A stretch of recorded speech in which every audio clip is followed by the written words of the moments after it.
इस्लामपुर में जहां शनिवार देर रात एक पिकनिक बस भीषण हादसे का शिकार हो गई, घने कोहरे ने एक बार फिर सड़क सुरक्षा पर सवाल खड़े कर दिए हैं।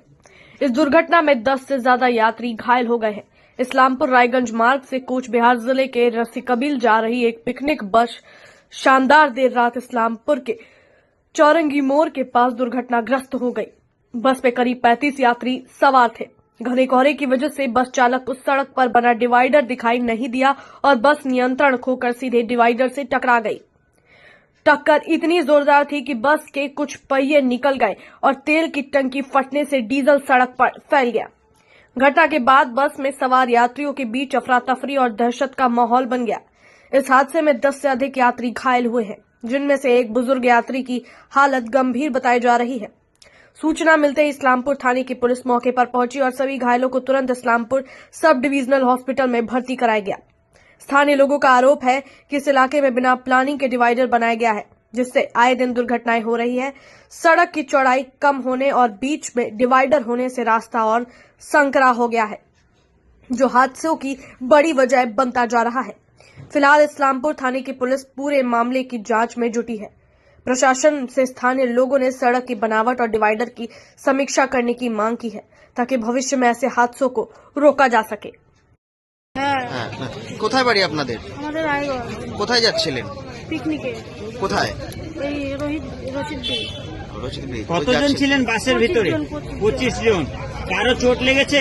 আমার একটা বুড়ি মাসির চোট লেগেছে পেটে, ওনাকে হসপিটালে ভর্তি করা হয়েছে। আচ্ছা আচ্ছা, কি করে ঘটনাটা হলো বুঝতে পেরেছেন? আমরা জানতে পারি না, আমরা তো একটু ঘুমের মতো আসছি, তখন ড্রাইভারটা ঘুম হয়ে গেছে। এখন বাকিরা কি সুস্থ রয়েছে?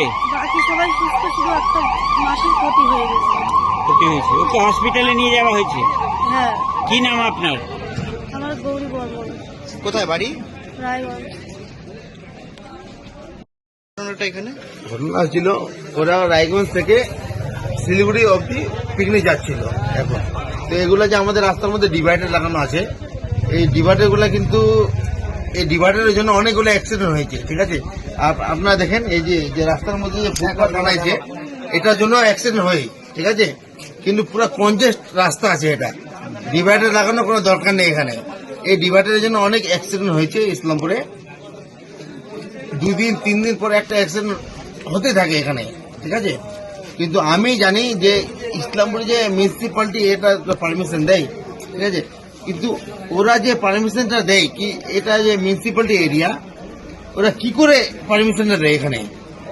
যে এটা একটা রানিং রাস্তা, এখানে কনজেস্ট এরিয়া। ঠিক আছে, তারপরে ডিভাইডার দেওয়ার কোনো দরকার নেই। তো দরকার আছে কি এখানে? কোনো দরকার নেই। এটার জন্য এটা হলো আমাদের কি বলে চৌরঙ্গি মোড়, যুবরাজ হোটেলের সামনে। আবার আমাদের কেএমসি মোড়ে অ্যাক্সিডেন্ট হয়। তারপরে আমাদের তোমার কি বলে টাইমে আসে সামনে অ্যাক্সিডেন্ট হয়।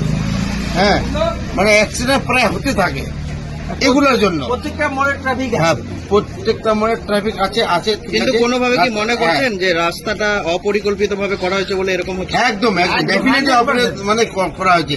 কারণ এগুলা দেখেন, এটা কিন্তু সিঙ্গেল রাস্তা।